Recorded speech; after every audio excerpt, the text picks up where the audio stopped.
Hey, you see the three cars? One was a black one. Potential.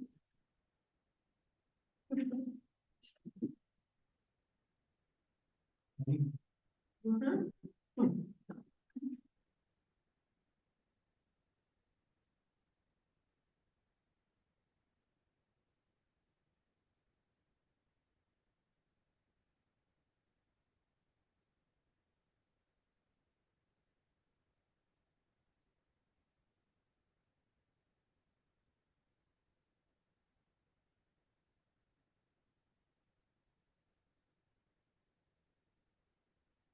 Call to order, stand for the pledge.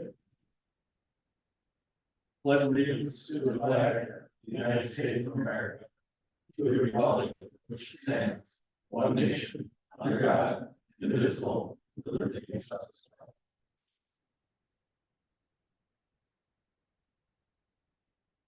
Roll call, please. Mayor Miller, Here. Councilmembers Robinson, Here. Udvig, here, Vogel, Here. Any council member correct a little bit of some family matters to attend to, so she will not be attending. With that, we'll entertain a motion to approve tonight's agenda. We have motion by Councilmember Robinson, do we have a second? I'll second. Second by Councilmember Hedwig, all in favor? Aye. Motion carries. Consent agenda, do we have any topics anybody would like to discuss? Just got one. Yep. At the board fire chief there on the lexical. So I noticed that year one, there, the state, that's a state fund that everything on it for just year one, is that correct? Yeah, so year one, there is an increased charge because they actually take all of our policies, go through a legal review, format them all in the same style. And then it's just an ongoing maintenance piece after that. So we pay a little bit more for that first year, and then we pay the maintenance fee as we go. So you'll see that increased number this year, and then the ongoing price is that lesser. And the ongoing price cannot come out of that state fund, is that correct? Correct, that will come out of our operations budget. So the cost, the ongoing costs, we have our own learning management system today run through Vector Solutions.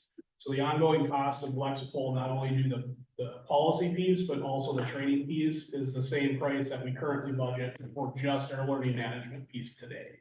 So we're getting that added benefit of the policy management and not losing anything on the learning management system. Thank you. You're welcome. And I just, want to take a moment to, item I, address item I, which is, resignation of our county tech deputy clerk, Natalie Santillo. I just want to, we appreciate, everything you've done while you've been here. We bring your passion, it sounds like, so. It's a step up for her, as far as, her career goals, so, thank you for everything. And with that, we'll entertain a motion to accept the next consent agenda. So Motion by Councilmember Vogel, do we have a second? I'll second. Second by Councilmember Udvig. All in favor? Aye. Aye. Motion carries. Meeting open to the public. State your name and address for the record, please.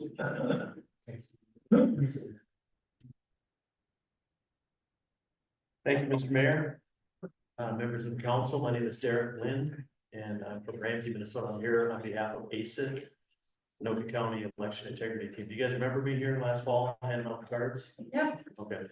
Since then, we've been busy, so got a couple of purposes for coming in tonight. Want to bring you up to date on some news. First thing I want to do though is I want to ask you for the ability for our team to come back and give a formal presentation to your city. We have done these presentations in 5 cities and we are scheduled for 4 more. There's only 21 cities in Anoka. We got 9 cities that have said yes. Of those 21 cities, that formal presentation, by the way, if you could take that packet with the flag on it and open up to the first page, it's going to walk you through the 6 things that you have power over our elections. And it's going to go into more detail on that. We've had cities bring us in for 45 minutes, some for 20 minutes, depends on how long you want to talk about it, it's up to you. We're gonna talk about the authority that you have over our elections at the local level, just kind of educate you on that kind of thing. So, we're actually presenting tomorrow night in Linwood. And then in 2 weeks, we've got Anoka, Columbus, and Coon Rapids coming up, so. The news is 2 cities in Anoka County have voted to extend PERB. And what that means is after the election, they're gonna go in and hand count the votes. To verify that the votes matched what the machine counted on election night. State law right now requires that you use the machines to tabulate the votes. You cannot hand count. But what you can do, if you're a city, is you can extend the PERB, and you can say, we're gonna go in, we're gonna hand count our own votes and verify that. Right now, the current PERB, state mandates that Anoka County checks 4 precincts out of 128. You have 2 precincts, the odds of you being selected in that random sample is pretty small, but you can choose as a city to participate in that process. And 2 cities have already done that. That's the city of Ramsey, where I live, and then also Oak Grove. Now, Oak Grove, for example, they have 4 precincts. They've chosen to hand count all 4.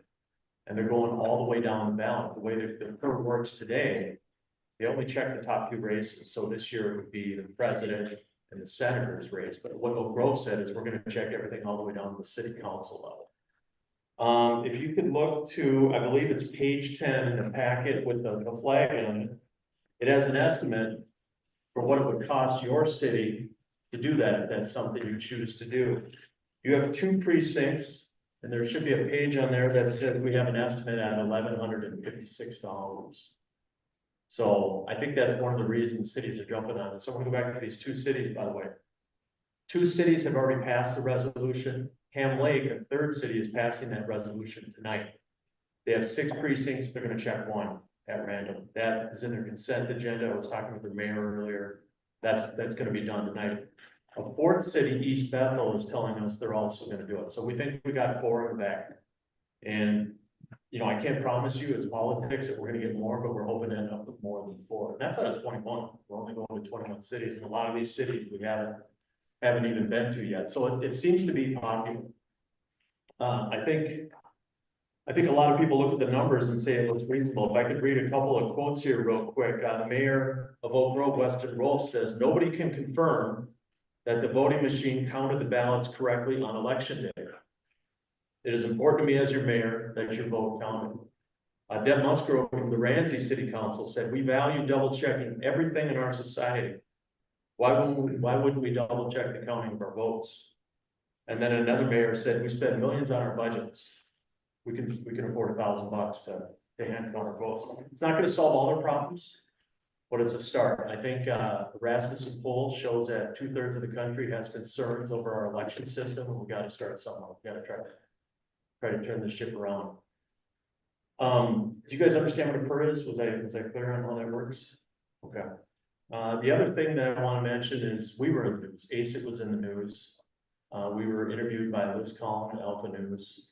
And I believe that she did an 8-minute video on us.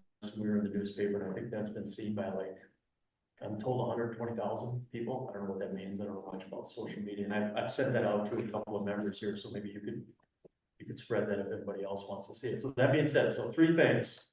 We're asking for the opportunity to come back and give more of a formal presentation to you guys, a little more thorough. I'm actually, when I'm done here, we gotta run to Spring Lake Park because they're at 7 o'clock. Secondly, the 4 cities have passed these resolutions, and the 3rd we wrote the news. With that being said, I know you guys probably weren't expecting me to show up. Do you have any questions? I have nothing for it. I do. Yeah, Sure. the data gathered, say we did this, first of all, who would be responsible within our organization? Again, we're a small city of 8,500 and our administration, pretty much everyone's here. Who would take part in this count? And then how do you arrive at $1,100? How do we what? How do you arrive at $1,100 cost to do this? That's how much you pay your judges. It's an excellent question. You provide your own judges, you send them to another county. In fact, that's how it would work if you were selected in the random sample. Let's say we have the election, you guys don't want to do anything. We have the election and you're selected in the random sample, you have to send your own judges down there, you have to pay for them. What Oak Grove said is we want to do that, and that's what some of these other cities said too, so. So we'd have to ask our judges ahead of time if they're, if this was to follow through. That would be up to you. Who's available, et cetera, who wants to. Yeah, you gotta round up the judges. And Now, what- of course, my position is, I think if this is something that we do more of, I think there'd be a lot of volunteers. I told Ramsey, start a volunteer list, put my name at the top of the list, I'll do it for free. You know, I'm not so sure they want us to do that because we're so involved as an advocate group, Sure, but, you know, as just a regular citizen, I do it the rest of my life. It's one night every 2 years, you know, I don't even get paid for it, it's our elections. Our elections are so valuable, the way our current system runs right now. You stick your ballot in the machine counts the votes, we all go home, that's it, we don't double check anything. Do you guys remember me talking about the cast vote records? I don't know if I talked about that last time I was here. The problem with these machines is there's no transparency. We don't know how they're making the count. So these machines used to produce a report called a cast vote record. We could look at that report and see if anything looked fishy. We asked for that from Anoka County, they wouldn't give it to us. State of Minnesota passed a law in 2023, took it away. Public is not able to see that cast vote record anymore. When I was here in the fall, I suggested a parallel count. Stick your ballots in the machine, take them out, count them by hand that night, see if you get the same number. State of Minnesota passed a law and said you can't do it anymore. Once those ballots go in the machine, it gets sealed and you're done. If you're thinking about doing anything, I wouldn't wait, because the state keeps taking away power from you. what about the data gathering, say we do this, and again, Jenny would have to be part of the process, and she's a busy person already. Right, You just send judges down to the county and somebody will direct them within, you have somebody within that organization. that we're already doing it now. Last year we did, or in the 2022 election, we did 6 precincts. You have to do that by state law, and Lincoln County is already doing this. What you're saying is we want to expand it and we want to participate. So, I mean, it's doable.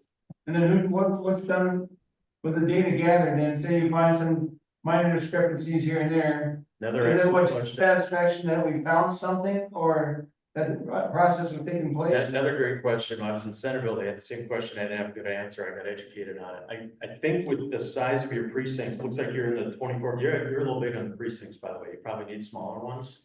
But that's a job for a different day. Because of the size of your precinct, I think you're allowed to get 5 wrong. And then after that, they can expand the test. So And also, does this can delay certification, or are we, is there a lead lag between certification of the vote? no, and again, this guy is really, he's all set. I believe they canvass and they certify the election. I think it's 45 days after. This takes place about 10 days after, so it's plenty of time. What Weston Rolfe is saying, I talked to Weston quite a bit. We, you know, he's helped a lot with this move. He's mayor of Oak Grove. He says, I hope it gets the same number. You know, let's say the total's 100 in the machine, and you send the hand counters down there and they get 100. Then everybody knows the count was 100. You know, we're double checking. The problem right now is we don't double check. That's the problem with the current system. It's 100% blind faith in a machine, which, you know, is probably fine, but we never know. When it's something like our votes, we should be double checking. You know, we should have some eyes on it. Well, the last question then, how would you make the corrections, and Jenny takes a lot of extra time to go to class and whatnot. Also, the machines have to be, there's some testing done on the machines as well. Yeah. And have you heard any buzz amongst your peers of any, not that there can't be, but have you heard any buzz about, from your peers about, yeah, we're leaning this way, or we'd like to try one, or an experiment, or float a balloon, you know what I'm saying? I haven't talked to him. Okay. I think I can answer your question. Staff isn't crazy about it in most cities. It's the politicians saying, we want to do this. We don't seem to have a hard time convincing the politicians. We have a difficult time with the staff. And it's because it's more work. You know, they don't Well, some necessarily. people aren't afraid of work, that don't, you know, don't Yeah. disparage their. No, other people, but. Hey, I'm the same way at home. I want to do more work for the same amount of money, but you know, that's between you and your judges. I've done hand counting practices and stuff like that. It's not that hard. You know, it's not that big of a deal. You gather up some judges and set I was it up. part of a handout several years ago, so I actually took part in it, Yeah, because I picked up 2, I was still lost by 35 votes out of about 2,200 votes, so oh, really? I've seen it firsthand. Yeah. So these Okay. are very good questions. I hope I was able to answer. Yep, thank you. Any other questions? Yes, sir. Well, I think I can make this a formal presentation by him, that's just. another quickly, how long has it been around? A little over 2 years, there's a picture of us, I think it's in the back of the one with the flag. There's about 20 people there. We've been operating for at least 2 years now, some of us got started a little bit before that. So we're growing, the movement is building, but we got a pretty good group. It's not just in Anoka County, I'm working with Dakota County too, they've got a group down there that's larger than us. You know, citizens are concerned about our elections, and we're trying to do something about it. It's interesting, when I was talking to Mayor Rolfe, I didn't have to convince him we had an issue with our elections. He told me he already knew that he had his own concerns, he just needed us to show up to handle the politics, he needed citizens to get involved. And that's what we're doing, we're advocates, that's all we do, we try to be bipartisan as much as we can. But we think we can do better on our elections. There's, people are having a hard time trusting our elections right now, and that's so important. You know, we have to be able to trust these elections. I think we trust what we see with our own eyes. By the way, I think I mentioned this last time I was out here, Europe went to the machines, a lot of European countries, and then they got rid of the machines. The reasons for that is they didn't trust them, and they wanted the citizens to be involved in the process. So, yes, sir. For what it's worth, I'm one of those citizens who want to do it for free as well. Yeah, absolutely. Once every 2 years. It's not like we're doing this every night, you know? Any big, You're on the ballot. I know, any big discrepancies found so far? We haven't done anything yet. So these things just got passed and they're gonna happen in this next election.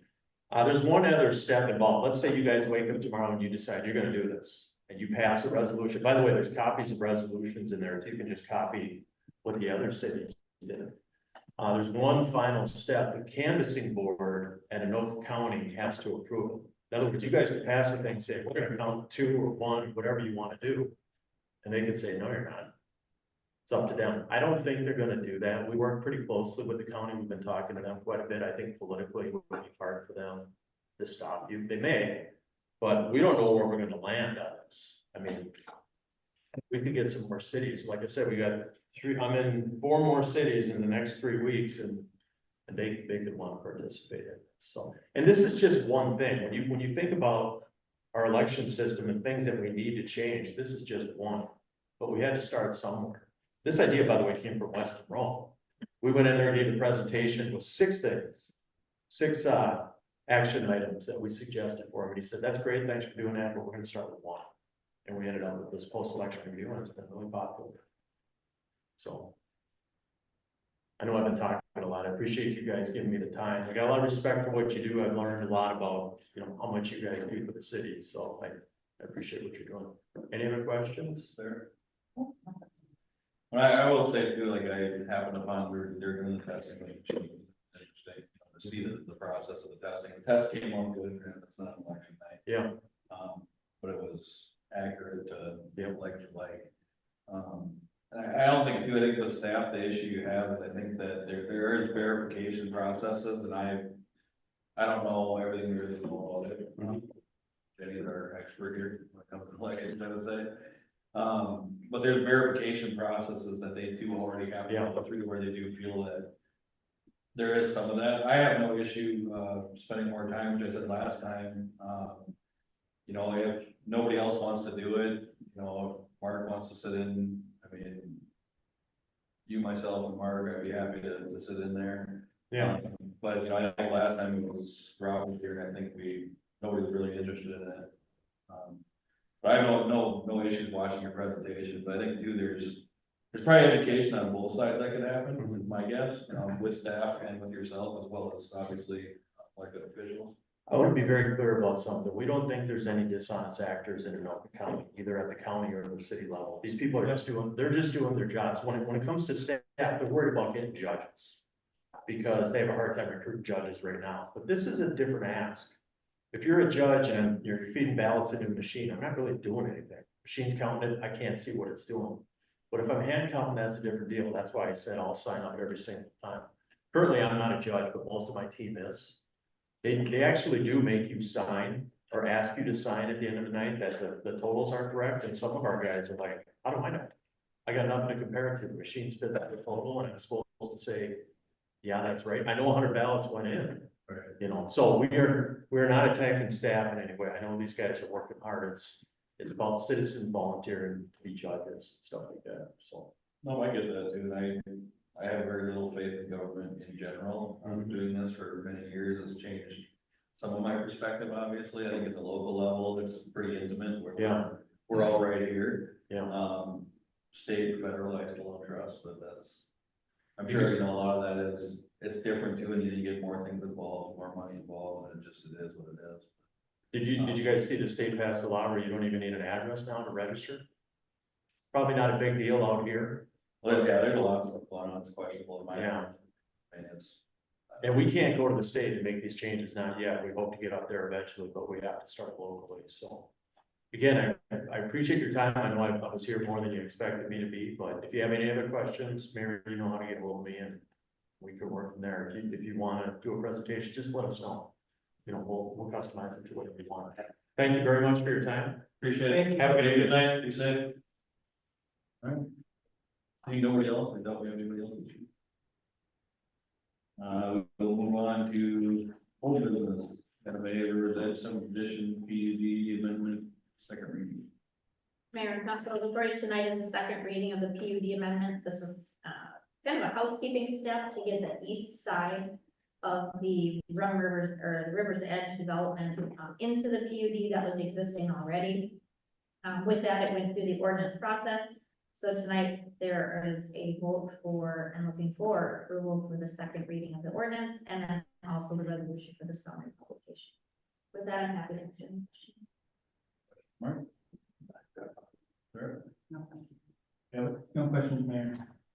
We went through this last meeting, I have no questions either, so that will entertain a motion, to approve the second reading ordinance 332 amending the River's Edge Plan Unit 12. Do we have a I will make that motion, Mr. Mayor. motion by Councilmember Edvig, do we have a second? I'll second, Mayor. Second by Councilmember Robinson, and is there a roll call? Mayor Moore, Aye. Councilman Robinson, Aye. Vogel, I, Uddick, aye. Carries 4-0. And we'll entertain a motion to approve resolution 2024-30, authorizing the summary publication of ordinance 332. so, Motion by Councilmember Vogel, do we have a second? I'll second, Mayor. Second by Councilmember Robinson, all in favor? Aye. Motion carries 4-0. New business, compensation study overview. All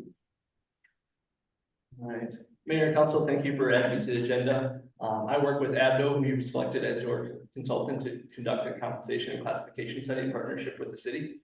We have actually already kicked off this study, just last week, I believe it was. We met with some city leadership to start the process, and we always recommend that kickoff call. If it works out with schedules and we can get on an agenda, we'd love to come and talk to the council at the onset of the project. We strongly believe in going through this process with transparency. We find that hopefully when we come back here in a couple months, it makes the implementation meeting go a little bit smoother. If we get a chance to talk to you all, gain a little bit of understanding of where you're coming from, why you want to go through the study, some of the main objectives that you're hoping to achieve throughout the study, and then for us to educate you all a little bit on our process. There are multiple consultants in the state that do this type of work, and everyone kind of has their own approach, their own methodology. So we're going to spend a little bit of time going through ABDO's methodology. I have a spot at the end for questions, but feel free to jump in and cut me off along the way. Don't think you have to hold anything till the end. So today I'll do a couple of brief introductions, go through some benefits of a compensation study. Like I said, we're going to talk a little bit about our process and methodology that we use at ABDO. And along that, we're going to spend a little bit more time on this scoring methodology in particular. And we'll kind of highlight what the next steps are as we kick off this project and get moving over the next couple months. And then there will be an opportunity for us to do some open discussion with the council on the goals and outcomes that you're hoping to achieve. So again, my name is Michael. I'm with ABDO. I'm a manager here on our HR advisory team. I've been with the firm for about 2.5 years now. Since joining, compensation is kind of 90% of the work that I do. I have a couple clients where I kind of do ongoing HR support, but compensation classification studies have been the majority of my work. I do work in both public and private sectors. My background is in private sector. Since coming here, almost all of my clients have been in the public space. Also on the screen is Leah Davis. She's a partner at the firm. She is the leader of our workforce or HR advisory group. Her and I work hand in hand in almost all of the compensation studies that we have in our team. And it's very likely that come implementation time, she may be here instead of me. Schedules get a little bit busy for us in the fall of budget season. So she'll be directly involved in the project. So you might see either her or myself to wrap up. And then Brittany Bauer is a senior associate on our team. She does a lot of work kind of behind the scenes, helping with data analysis and job description updates and things like that. Okay, so I want to touch on a few key benefits of a compensation study because I think sometimes some of these ancillary benefits get lost in the process. One of the most important things that come out of a study is updated and compliant job descriptions. I saw that that's on the agenda next. Here is a few job description updates. So the city is elected to take on some of that themselves, which is a great way to save some costs instead of having us do it. We're of course available to help if there's any need to get those updated. But that also helps for, as we go to market match, to make sure that whatever positions you have here within the city, we're trying to find the most appropriate match from your comparable entities. Beyond that, it helps with recruitment. One of the biggest issues with new hire turnover is that the candidate goes through the screening process looking at this one job description and they come in here and then the job looks a little bit differently. So when you have up-to-date job descriptions, it's an accurate representation of what that job is. So that's kind of a side benefit, if you will. We're also going to spend a little bit of time making sure that your job descriptions are compliant with things like the FLSA or Fair Labor Standards Act, looking at those positions that are currently classified as exempt for overtime, ensuring that they meet the exemption test. That's been all updated recently with the salary exemption in particular. We're also going to look at ADA or Americans with Disabilities Act compliance, just making sure that any disability related language is compliant, so that if you have something like a workers' comp injury or leave of absence that you need to be mindful of, we'll do some checking for you there. One big thing that we focus on with the compensation study is intentional labor positioning. So this is a discussion topic that I have. But when we talk about what is the market that we'll find for each one of your positions, there's a lot that cities have opportunities to be strategic about with their position relative to the market. Oftentimes we'll talk with cities about, do you want to match the market? Do you want to lead the market or do you want to lag the market? And that's an important decision for councils to make and something that you should be really considering as we kick off this project. Another major component of a pay equity, or excuse me, a pay compensation study is pay equity. So every 3 years, every city in the state has to report into Minnesota Pay Equity for compliance with pay relative to gender. So every plan that we design, we test within pay equity, and we also offer kind of live real-time testing. So if you have things like union negotiations, or you're adding headcount, or creating a new position, or you have significant turnover that might have an impact of your pay equity, we'll do a live test to show you what the impact of that might be. And that's something that a lot of clients of ours have been very appreciative of, just making sure we're taking that proactive approach to pay equity rather than waiting until December of your reporting year and scrambling if you find out that there's an issue. We like to try to set our clients up for success to make sure that whatever plan we propose, it's not going to need to be redone in 1, 2, or 3 years whenever you have to report it again. So our methodology here for this process, we utilize a few different salary sources. Primarily for cities, we're using the League of Minnesota Cities Salary Survey. You may or may not be aware that the league has switched providers recently. So this is the second year where they've been using Gallagher. Gallagher is a national compensation survey. They are very reputable. We've noticed a lot of improvements to data integrity since switching over there.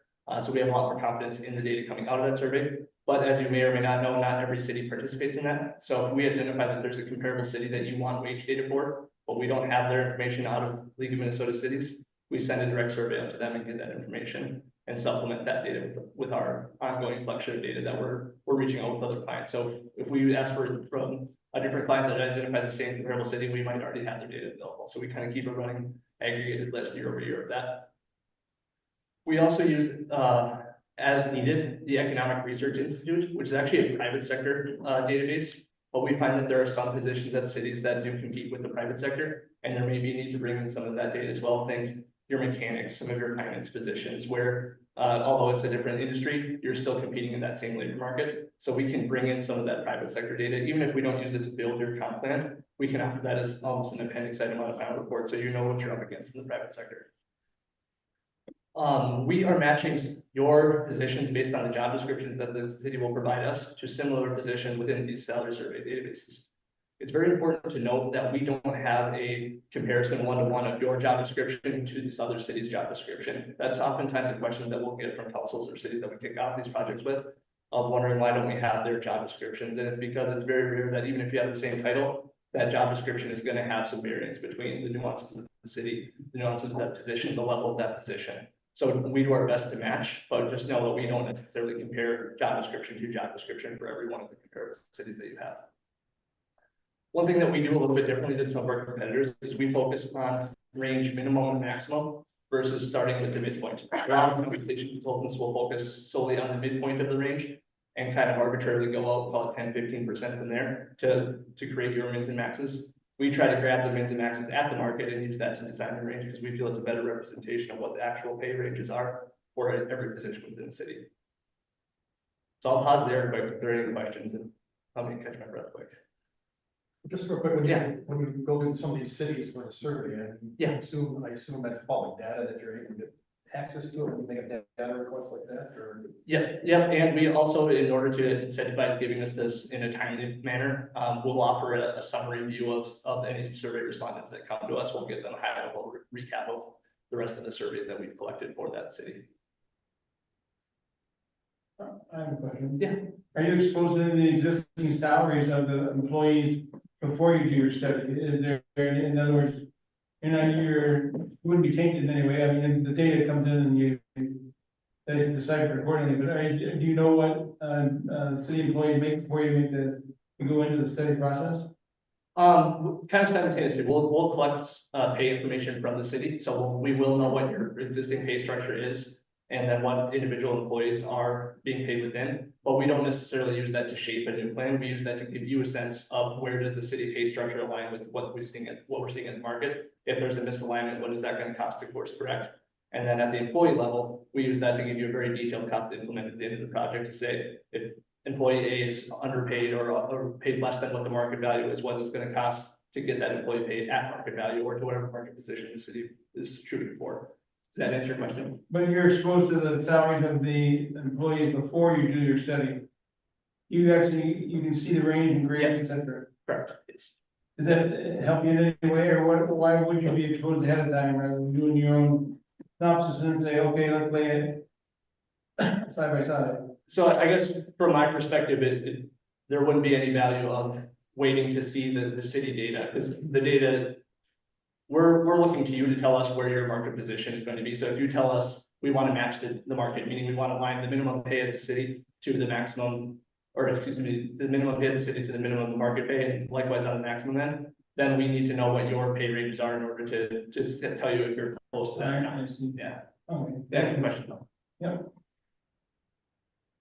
So another area that we often like to go over at this, because this is an area that we get questions a lot of times at the city level as well, is our scoring methodology. So every consultant that does this type of work has their own methodology, their own math to come up with the points that are assigned. So when you switch consultants, you're going to have new scores assigned, and we would expect those scores to change. So if you have an accountant position currently scored at 200 in the existing scale today, we go in and score it and it comes out at 225. That doesn't necessarily mean that we value that accountant greater than the previous consultant did. It's just we're using a different methodology, a scoring methodology. So the scores only matter within the context of the organization, and kind of we're looking more at the hierarchy of positions rather than comparing the point values today compared to the point values that we'll assign in our system. The important thing for you all to know is that all consultants, I should say, are kind of measuring the same headings that we see here. So you're looking at know-how, problem solving, accountability, special conditions. Those are the main groups that all of us consultants that are doing these classifications are looking at, because that's what we have to look at for Minnesota pay equity compliance. And when I talk about the numbers changing and kind of how the math that we're using, every consultant has their own proprietary approach for that, but as long as it's aligning with the Minnesota Predicted Pay Index, which is basically a regression line of pay to determine if you're going to be in or out of pay equity compliance, we expect those values to change. So that's where I was kind of curious. Yeah. What we do, we have the pay scale for the certain male dominated Yep. positions usually and all that fun Yep. stuff. That's regulated by the state, right? Mayor and Council, so that's the pay equity report. Right. But when it comes to our individual positions, for example, we just walked through the facility tech.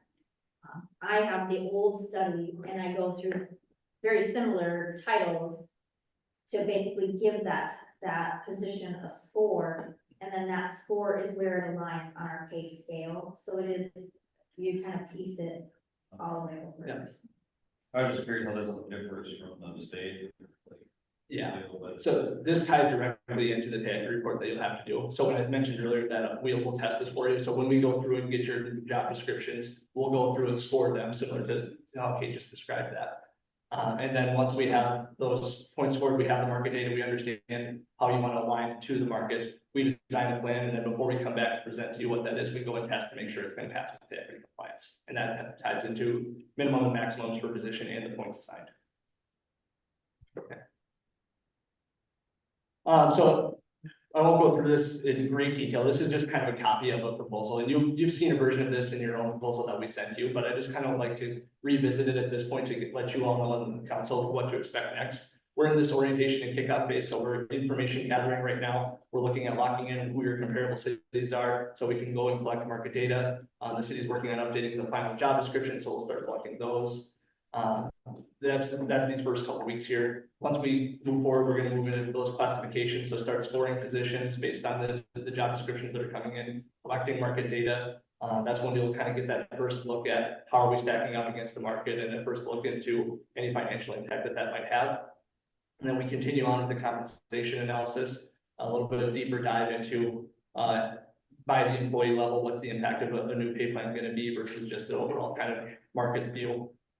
Get into pay equity testing like we already talked about, and then we'll come back here to do a detailed presentation on our findings. What we were going to recommend for any changes to a pay plan based on what we're hearing from you and the city leadership. And then, like I mentioned earlier, we'll provide a detailed cost to implement with various phases and highlight where you have some opportunities to adjust versus what would be required to implement. I have a question. Yeah. Is our report that we're commissioning for, is it shared with any other agency or used as a comparable for other people to benefit from? No, your report is for you, but of course it will present to council, so it would be public record in that regard, but we don't share your report. Every now and then when we do a study, we'll have a city that we've reached out to asking for their data. They ask for a copy of the final report. Our response is that's not ours to share. If you'd like a copy, you can reach out to that city, and if they want to give it to you, they can. I was hoping you didn't. So this last slide here is where I would encourage the council, and not to say that you need to decide these things today, but if you don't have consensus on it, maybe something that we should talk through or that you consider and get back to us on. So 3 main questions I will start with is, what is the city's overall compensation philosophy? In other words, where do you want to position yourselves relative to the market? So if we find out the market pays are whatever, do you want to match that market pay? Do you want to be viewed as a market leader? Meaning you want to have a higher pay than your competitors, than the comparable cities around you? Do you want to lag the market because you feel your benefits are strong enough to where you don't need to have as strong of starting wages? Does this, I would open up to the council if you have any thoughts on how you've historically been positioned or where you'd like to be positioned at the end of the study. Personally, my thoughts are get some accurate comparables. Yeah.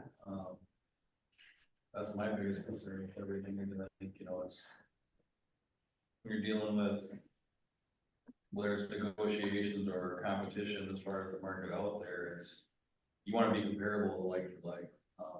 I think St. Francis is unique in many different ways. Obviously, every city has their own uniqueness, I think.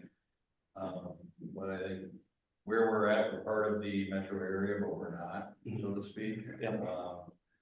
So there's been a lot of different areas that's different from us compared to say somebody with a similar population, but in a different area. So that's my biggest takeaway from that.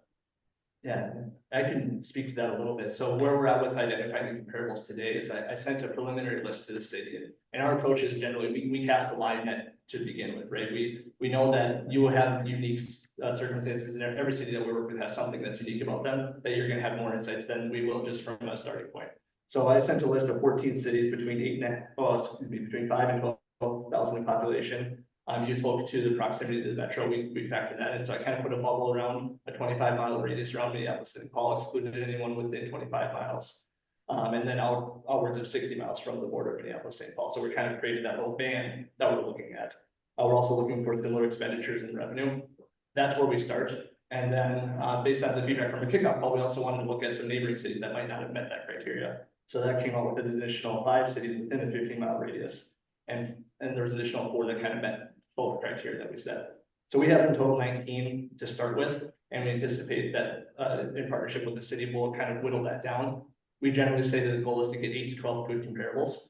Otherwise, you end up having probably too many. And there's some circumstances where if you have a very unique position and we have, let's say, comparables that we land on, you might need to expand that list for a certain position. Liquor store sometimes is one where we don't always have enough. There's only 2 cities within the list that we came up with that have liquor stores, so I might need to expand it for one particular department. Generally speaking, we say 8 to 12 is kind of the sweet spot. I would like to say, I mean, more or less, I would say match the market for the fact that people that do want to be here, say Francis would be one of those want to be here. Mhm. You know, you pick this city for a reason and we're compared with everybody. Yeah, I would agree, but look at the match, I mean, look at the middle, whatever you wanna call it, I mean, you're going to the max, I can't understand why anybody wanted to be on top, because there isn't a city out there where the employees next year aren't gonna come along and want even more, it's just max. Oh, there. There. Yeah, I agree, I don't think of that kind of match level 2, because we're overdue for this, study, so I think kind of getting us back to mid-ground is what we need to start. And not to talk you out of that or anything, but the other point that I wanted to make is some cities that we work with, look to identify, okay, do we want to match at both ends? Or if your focus is on recruiting talent, if that's been a challenge, it's trying to get people in the door. Some cities explore what does it look like to lead the market at the front end, at your start step, to maybe you pay a premium at that end, because you're having trouble getting those new hires in with little amount of experience, and you want to be viewed as a market leader at the entry level, and then match at the max, because retention isn't an issue once you get it in the door. Cities have the opportunity to create some flexibility in their pay plan, and that's something that we really want to focus on when we meet with the council and city leadership to make sure that they're aware that you have that flexibility, so it doesn't have to be just match, although that's a sound strategy in many cases. I just raised that to make sure that you are aware that that's an option. No, I think that, I mean, that makes sense too, is matching at the max, what I would say, I guess, because people, if they stay, they're gonna top out eventually. Mhm. So to me, I would say matching at the max is more important, obviously, I see what you're saying as far as giving them more in the beginning, and the steps would be different, but I think we're flexible, I would say, but you'd have to see the numbers and really know. Yeah, What's going on in what position and all that stuff, I don't know if there's a across the board kind of deal, that if you do that, it's for everybody, which makes sense, and it's fair. yeah, it does get challenging to have different market positions for different departments or positions, especially when you have pay equity to contend with. If you're in the private sector, you can do whatever you want, really. But in the public sector, we have to be mindful of pay equity, so having that one-off position that you're trying to recruit for is a little bit more challenging, because you might find yourself out of compliance. But again, matching, I think, is a sound strategy. I just want to make sure we. How do your comps, I guess, so we have non-union employees and union employees. Yep. Obviously, union negotiations are union negotiations, whatever the contract is, that's the scale. Yep. How do you balance that between the two groups? Yeah, great question. So we don't get to recommend pay for your union, but as you mentioned, that's a negotiated item. But we will go through the same market analysis for all union positions and non-union positions. We score all positions. And then we test it based on the current union pay structure. So we kind of plug that into what we're proposing for non-represented. Some of our clients say that they want to get everyone on the same salary structure, and that's just kind of how the union relationship has been. If that's the case, they're oftentimes either aligning these studies to when union negotiations will open, so you have that relevant market data that you could say, here's what we're going to start from. And then we'll recommend that everyone adopts this plan. Others will adopt and then open up union negotiations and come back to us if the union comes back and negotiates something other than what we talked about here, and we can determine if that's going to throw out the equity. You have to do any realignment elsewhere. So there's a few different ways you can approach it. It largely depends on the timing of your negotiations and if you want to reopen those in advance. Yeah, good question. What is the lifespan of this study that we're gonna embark on? Great question. Yeah, I hate to give you an independent, but it depends. It depends on how well you do at maintaining them. I think historically cities have taken the approach of we're going to do a compensation classification study every 5 to 10 years, doing a cost of living adjustment in those years in between. We are working with more and more cities who are trying to take a more proactive approach to compensation. Our goal would be that you partner with somebody that can help you maintain that plan, so you don't have to do this big investment every 3 to 5 to 10 years, but rather just keep the plan up to date every year. Market data is getting more accessible for the public sector. Like I mentioned, that League of Minnesota salary survey is much stronger than it has been in the past. there are more opportunities for cities to maintain plans year over year, make small adjustments. And if you're doing that, the study can last you as long as you're maintaining it. But if you ignore it, you're not paying attention to changes in positions that would result in reclassification. You're not paying attention to what your comparable cities are doing for COLAs. Or you just don't do COLA at all for a couple of years and you fall behind. 5 years, I would say, is likely when you're gonna need to reevaluate again. Is there any updates after the fact, after we pay for this study? Do you do any updates automatically, like licensing on software? A year out, you see something change in a account tech position, whatever, do you send not an alert out, but a note that we've noticed that? Yeah. Any trend? Yes and no. So part of the proposal would have been an optional added on service afterwards, so we can do annual market study updates. And I apologize, I don't know what that figure was off the top of my head. But for our clients that go through account study with us, we'll do a market refresh. So we know what your comparables are. We'll just make sure that you're gonna use the same list. We know what positions you have already. So we'll make sure nothing was added in, and then we'll give you additional market data and then support you as needed to update the pay plan if that's something you're looking for. Our team right now is also working on some larger scale analysis of those League of Minnesota City survey databases that we're getting, so we can compare 2023 to 2024 to identify trends. So we're working on putting out some content like that available to the clients that are working with us on compensation studies, but that's very early stages right now, but we recognize that that's a gap in this space right now, so we're hoping to fill that. Oh, Hunter, did you say you work with the League of Minnesota Cities, and we will be able to benefit from that as well? Yeah, we buy the survey ourselves, and then we do a large scale analysis of the entire survey database to identify trends and things like that. And then no additional fee, I mean, that's with our membership, the League of Minnesota Cities, and we can benefit from that as well. That's independent of your what you're paying to access that survey. We buy that ourselves, and then that's what we're doing with that data. And then we're looking at creating some content for trend analysis like you're spoken to. That's LMC plus. And then private sector clients, or are you strictly a governmental situation? I work with private sector clients as well, and that's, I mentioned we use that Economic Research Institute, so that's our primary database that we're using for private sector too. Okay, thank you. Yeah, great questions. Anything else? I think we touched on all the things that I wanted to hit on, but I'm happy to field any additional questions if any remain. But to be really to answer, I mean, one of the questions you had was, what's our primary behavior to motivate it? I was kind of hinting at that with the recruitment. Are you struggling with recruitment? Are you trying to figure out is compensation hindering our ability to bring in people? And I heard matching was on the minimum and maximum. So I indirectly got to that. I apologize, I didn't call it out. But some of the things that we talk about, if we have a client saying we're really struggling with retention, or our employees are frustrated that they're hitting the max so soon, or employees are frustrated at the other end of the spectrum is sometimes we have clients with too many steps and it takes forever to get to the max.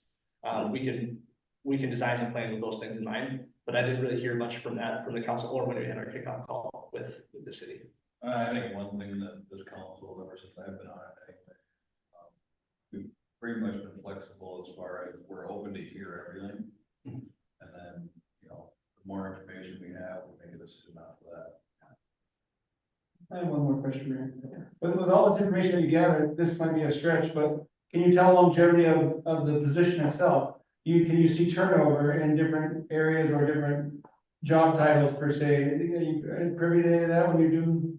Look? Great question. So kind of an independent answer here again, but one of the phases of implementation that we talk about is when we go to cost to implement, we talk about the option to do a market position adjustment. So let me back up a little bit. The first phase of implementation that would be required to adopt a new pay plan would be looking at the new minimums that we've set for every grade. Any employee that is falling below that new minimum that we've established, phase one is just getting them into the range, right? So if we say the new range is $20 to $30 an hour, and I have an employee in that grade at 18, then we need to do a $2 an hour increase to get them into the range. Phase two would be what we call market position adjustment. So the new range is 20 to 30. Maybe the previous range was 15 to 25, and we've shifted it up, right? If you had an employee that was currently paid $25 an hour on the old plan, and now we've shifted that, they're still in the range, so there's no initial cost because they're at 25, which is right in the middle of that new range. But really, to your question about turnover, if you don't look at doing a market position adjustment, that employee is now in the middle, earning what what we would say is an employee who would get 3, 4, 5 years of experience, and maybe they have 10.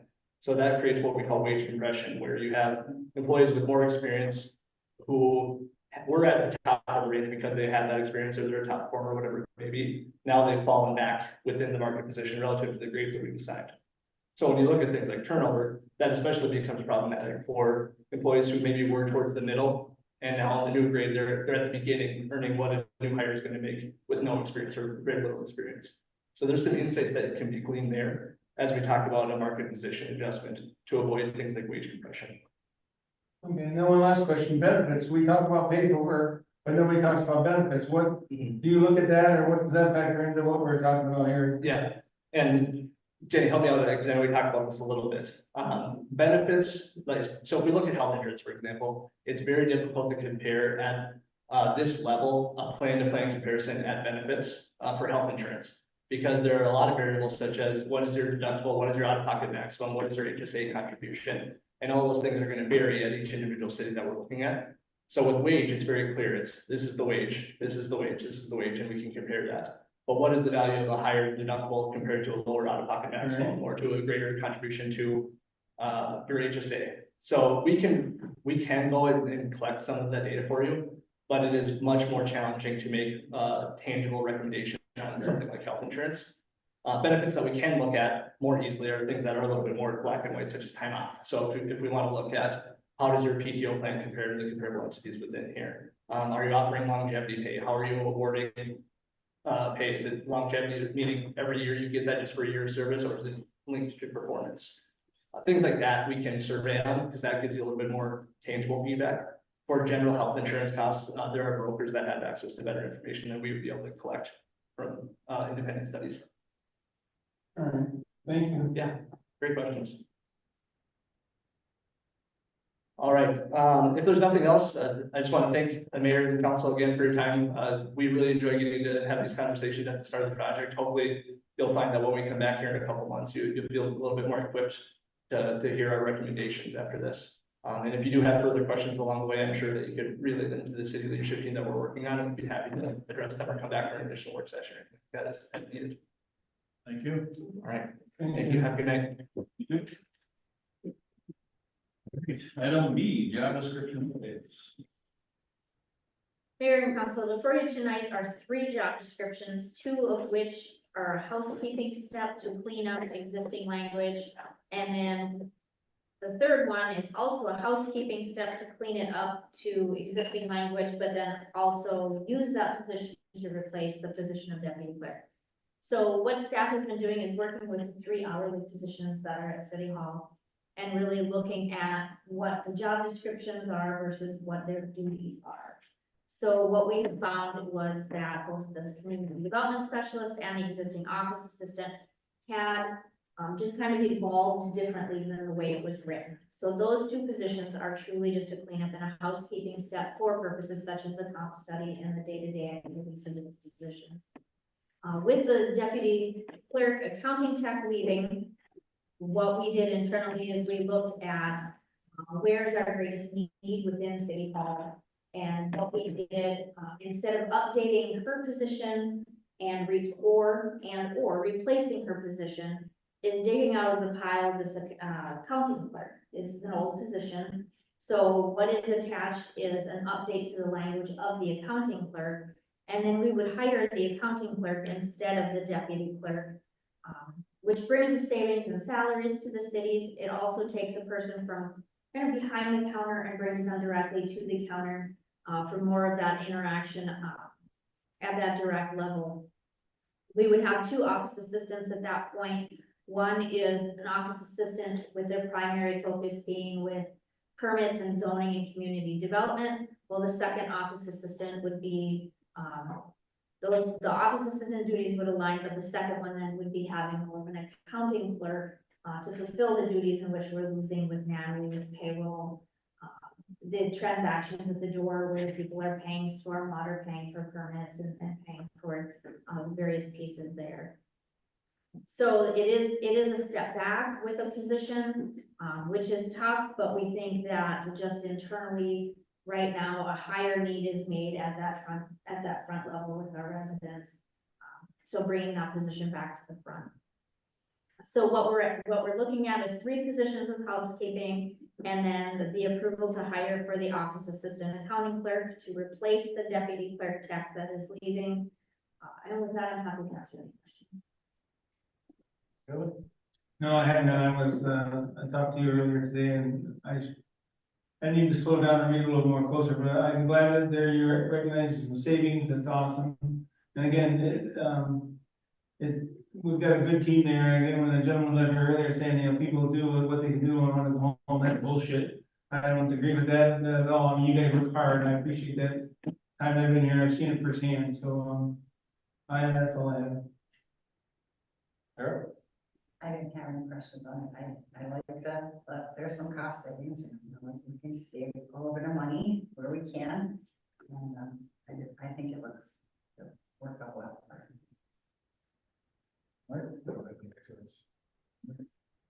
Well, with that, we'll entertain a motion, to approve the revised job description as proposed and authorize staff to fill the position of this office assistant / accounting clerk. We have a motion. Make the motion, Mayor. Councilmember Robinson, do we have a second? I'll second. Second by Councilmember Edvig. All in favor? Aye. Motion carries. With that, we'll open up our second meeting open to the public. We're the only gentleman here who left. I don't know if he was in the right spot or not. Kind of sad. I was gonna hear something new. I said, oh. Seeing none, we'll move on to reports, council member reports. Kevin. Well, I was pleasantly surprised what the heck was it, 4:45 in the morning, to see as many of our citizens, and thank goodness for our dance team, they really added to the population quickly, but, there's lots of mom and dads and, supporters for Dakota, the Olympian, that we came from our hometown and did her best. From what I understand, she came in 6th. I did not see the actual race myself, but, it was really neat to see the city spirit out there. And, to our staff who came mustering the troops, they all showed up and we were all smiling, and I don't think it was just a caffeine, I think people were generally happy to be there, so it was pretty cool. Including our first responders, the police and fire. I think we gave a pretty good show. I didn't get to see Diana's deal. We were gonna watch that. I don't know if Carolyn recorded it or not, but I think we made a pretty good showing, and the producers did a nice job too, making sure placement was key, so it was awesome. I mean, it was some genuine and sincere people who were out there that cared, so it was fun. Other than that, I attended a work session last week via Zoom. Very always fruitful and educational. It's a chance where we get to sit around and talk about serious stuff, and it lasts usually longer than twice as long as most of our meetings, but, we got some things ironed out and moving forward on that. Other than that, I'm planning and zoning, two nights from now, we'll have a planning and zoning meeting. I think this. Oh, okay, well, I guess so, other than that, that's all. And thank you. Oh, I'm sorry, yes. Yes, thank you for that. The mayor and I took part in 1990. We, took our shifts and done take a 45-minute, deal. I like to harass and harangue some of the younger kids, but I think the, police officer and the mayor got quite a bit more dunking, so I seasoned it up, I splashed some water out. They had to reload the tank when the mayor got in there, because he said it was a little colder than when I got to use it, but, it wasn't tempered well this year, but it was, the outside atmosphere was warm enough, so it was good. But it was a pretty good turnout for that evening as well. And again, thanks to everybody who puts it together, and Kate and the crew and the first responders, the tents, and it was well attended. And on my way home in my neighborhood, there was actually 2 moms that got together and sent out flyers a week and a day before it happened, and they still had some people going on 8:20 when I went home. So that was pretty cool to see. So it's working. We're united. So that's awesome. Thank you, Mayor. Thank you. Art? Pretty much echo what Kevin said there, National Night Out. Nice job. Well organized planning event and the work session. That's all I got. Yeah, I did National Night Out, the send off at the high school. I also had a parks meeting that night, so I mean, for a really long day. But the parks meeting went really well. I thought, we still need one person, is that correct, Bob? We'd like to add one more person, so if you're out there watching us, join us. We did, we talked about the dog park, got some pretty exciting news and updates on that. Moving along nicely, I see, as I drive by, we keep slowly moving along with it, so, we have a potential opening in September, correct? Oh, yeah. So, yeah, that was, and then, I did attend the work session as well. Yeah, well, I've been busy a couple weeks, and things like that, a little bit in there. All right, for the Parks Committee, for sane people or anybody who can apply? Also, hey, excuse me. Feeling better this week, doesn't sound like it, but I am, anyone, any resident. Resident, all right, so hear that, hopefully somebody gets involved. Probably more fun committee than a lot of, stuff that we deal with. A little more leisurely and laid back, and you get to create something, I would say. So, I would encourage people to enjoy that. Thank you, everybody, for the night, staff, the vendors, all the people that came out, it was awesome. The kids that got to dunk me, they had fun. Hunter got to dunk me, so he enjoyed that. I'm missing him tonight, I don't know where he's at, but I know he started school. Yeah, and we did the send out, or the appreciation and the cheering on for Dakota. I think she came in 12th, but nonetheless, she did her best, that's awesome. So it was great to see the first responders, again, the dance team, everybody, all the staff, all the people, everybody that came to support. Weston was there too, so that was cool to see everybody. Other than that, I don't think I have anything else to report off the top of my head. I responded to some emails by a few different people.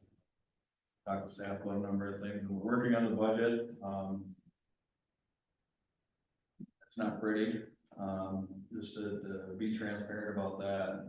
There's a lot of costs that are different this year. Again, I mentioned it previously. We did have the ARPA funds, COVID, to help supplement the budget the past few years. We do not have that anymore, so that is going to impact the budget. But we're looking at things that we can do, so just a heads up to everybody there. Can't say we didn't tell you, so. With that, I'll entertain a motion to adjourn. So move. Motion by Councilmember Lowell, do we have a second? I'm second here. Second by Councilmember Edvig. And we will, all in favor? Aye. Meeting adjourned at 7:01 p.m.